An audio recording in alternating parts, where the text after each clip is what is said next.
Let's talk about the second order thinking mental model in this video. So, most of us make almost all our decisions on a daily basis based on what we feel is correct without thinking through all the consequences of our actions. We stop at the first, most obvious consequence of an action, and this is called as the first order thinking. It's fast, it's intuitive, and it's usually focused on immediate gratification or a quick fix. However, truly effective leaders and strategists utilize second order thinking. Second order thinking is the process of considering the consequences of consequences.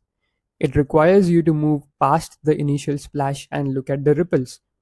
Instead of just asking, what is the result of this decision, you must relentlessly ask, and then what? It is the ability to visualize how a decision will play out over time and across a complex system. The reason second order thinking is a competitive superpower is that first order solutions often create more problems than they solve. In complex systems like a national economy, a biological organism, or a global corporation, everything is interconnected, like a system. When we only think in the first order, we often fall into the trap of solving a problem today by creating a catastrophe for tomorrow. Second order thinking allows you to identify risks that others miss and find opportunities that aren't immediately apparent. It is the difference between being a reactive participant and a proactive architect of your outcomes. In a world of fast movers, the person who can see two steps ahead is the one who ultimately wins. So let's take an example to understand this more clearly.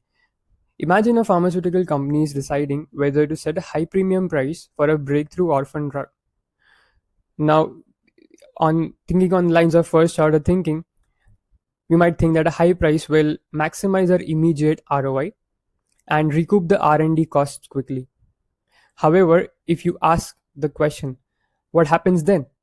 So, a high price may lead to intense political scrutiny, restrictive payer policies, and potential legislation that caps the pricing across the entire portfolio. And furthermore, this might incentivize competitors to fast track a Me Too drug with slightly better pricing, eventually eroding the market share faster than a moderate pricing strategy would have.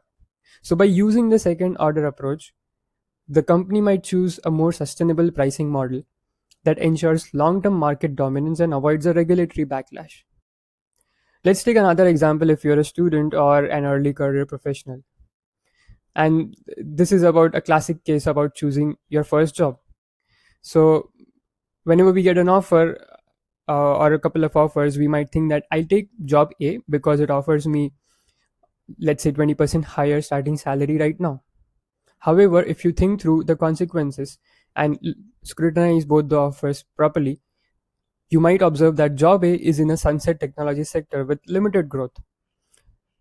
Job B pays less now, but it is in a high growth field like gene therapy or AI driven drug discovery.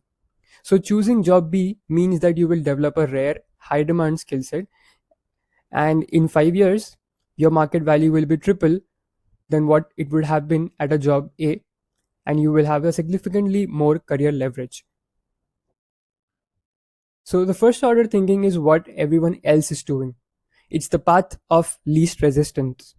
To stand out and make better decisions, you must be willing to do the mental work that others won't. Don't just look at the decision in front of you. Look at the world that decision will create. Before you commit to a path, pause and ask the most important question in strategy. And then what? Think in ripples, not just splashes.